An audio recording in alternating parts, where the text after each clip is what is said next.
Hi, boys and girls. I thought I would enjoy helping you with hearing stories. This is so important for you. So here we go with Mrs. D Reads to Me. Picasso and the Girl with a Ponytail. It was the first day of summer. Sylvette and her friends were sitting on the terrace in the sun. Sylvette was so shy that she always sat a little apart, but she listened to every word. Have you heard? Picasso is staying right here in Vallauris. It's incredible. The most famous artist in the world. Every picture he paints is worth a fortune. I heard he had a huge white car sent from America in exchange for just one painting. Sylvette was very interested. Secretly, she dreamed of becoming an artist. In a suitcase under her bed was a sketchbook full of her drawings. All her secrets were locked inside that suitcase. Things no one else had ever seen. Suddenly, Sylvette noticed something absolutely amazing. Right in front of her eyes, a beautiful picture had appeared above the terrace wall. Look, shouted her friends, it's Sylvette. Only Sylvette has a ponytail like that. Sylvette hid her face in her hands. She heard a roar of laughter from behind the wall. They all ran to look. They saw a man holding the picture above his head. He was short but very muscular. He wore a striped shirt, shorts, and a pair of bedroom slippers. It was Picasso. I saw you all from my studio, he laughed, and I made a sketch. Come on, why don't you visit me?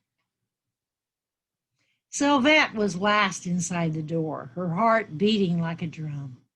The studio was a treasure house, as if the artist had never thrown away a single thing.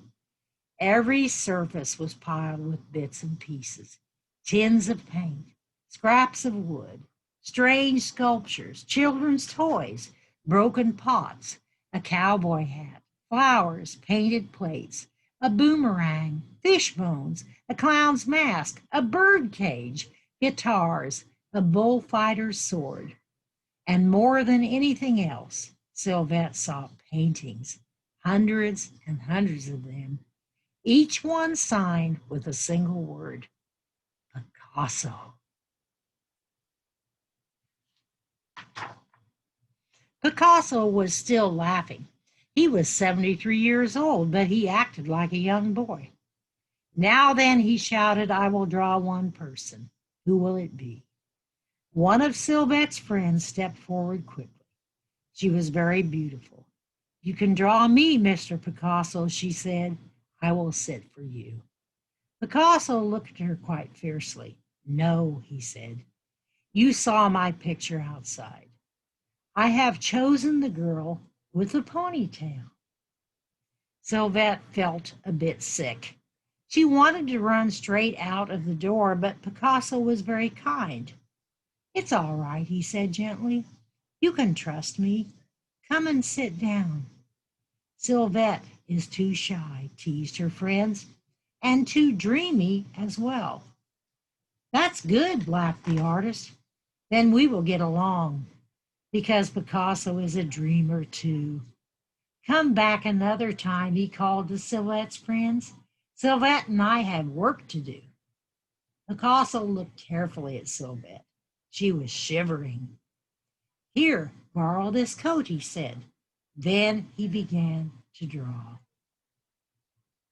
The first drawing was slow and careful, a delicate pencil study. The second picture was larger. Sylvette as still and nervous as a wild deer. Then Picasso began to work faster and faster. The pictures grew larger and more strange. Picasso was enjoying himself. At the end of the day, Sylvette ran home. She took out her sketchbook but her head was spinning and none of her drawings came out right. The next morning, Sylvette returned nervously to the studio. Perhaps Picasso had forgotten her. But he opened the door and grinned at her like a schoolboy. Little by little, the paintings became more daring and more extraordinary. Little by little, Sylvette became less shy. Picasso seemed to change every moment, just like his pictures. He was as proud as a king. He painted like a magician, and yet he liked to dress up and play games. Sometimes he put on funny hats or masks to make Sylvette laugh. He told her about the animals he had owned: dogs, a goat who was allowed to sleep indoors, and a bad tempered monkey. Once he had even kept an owl. Of course, Picasso had painted them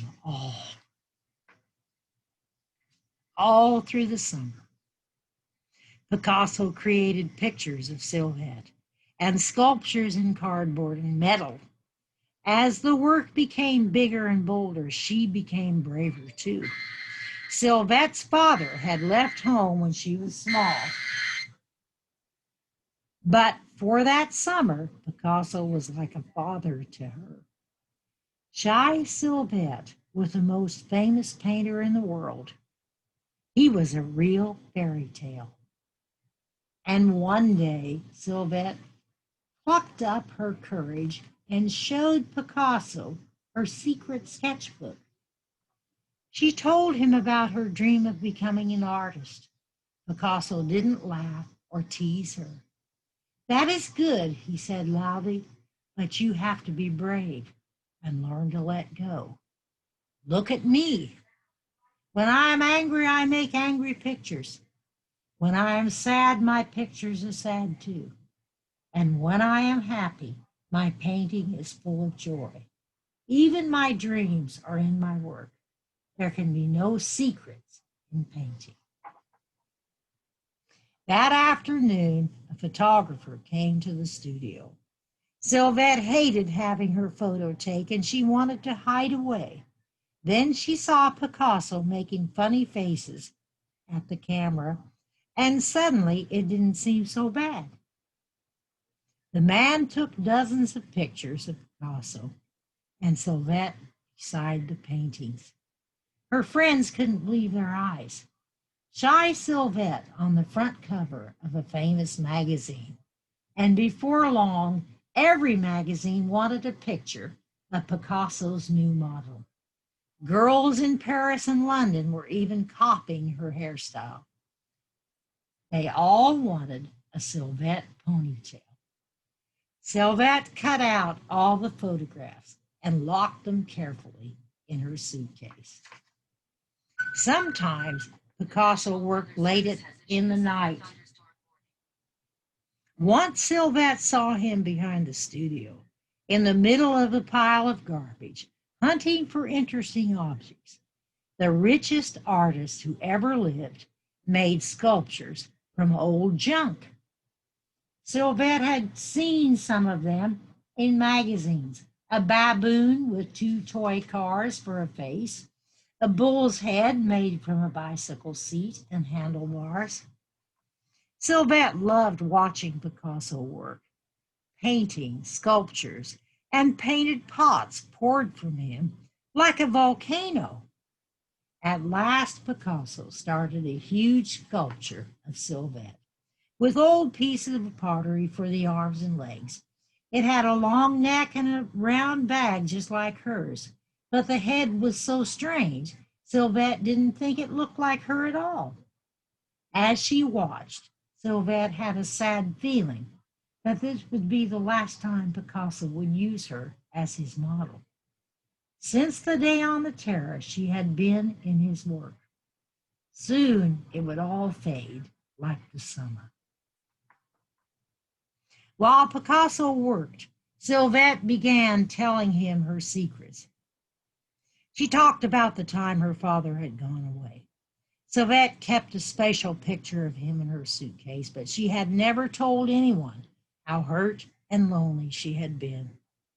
Picasso looked up at her with burning black eyes. It is very hard when people move apart, he said, but try to remember with every door that closes, a new door opens. It began to grow dark, and as they looked at the sculpture, Sylvette told Picasso a secret she had locked away and tried to forget. She talked about the man who had come to live with her mother, a loud, unpleasant bully. Sylvette was sometimes so unhappy that she wanted to run away. Picasso looked at her kindly. Then he jumped up. You have given me an idea, he said. I knew something was missing from the sculpture.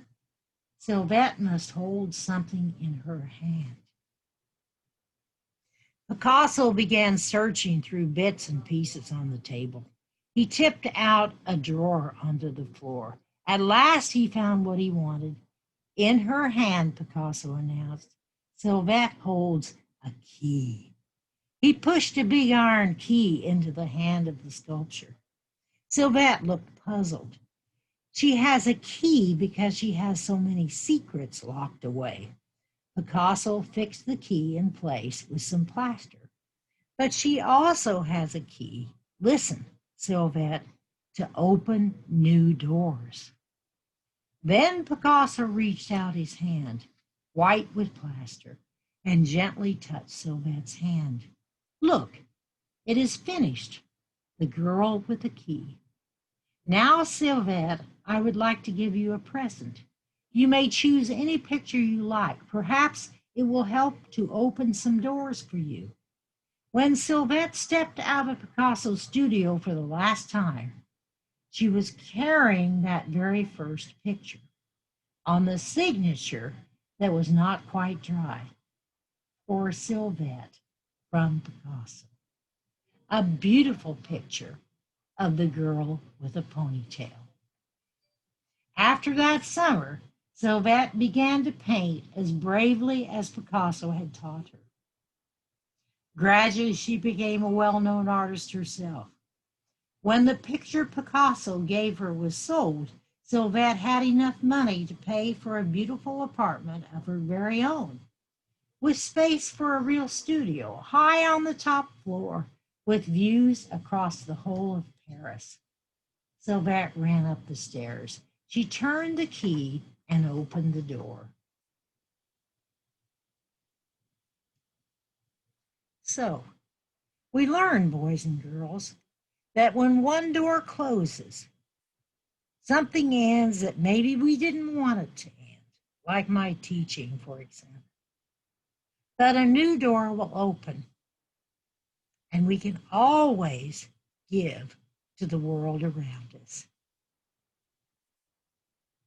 Read to me, Mrs. D.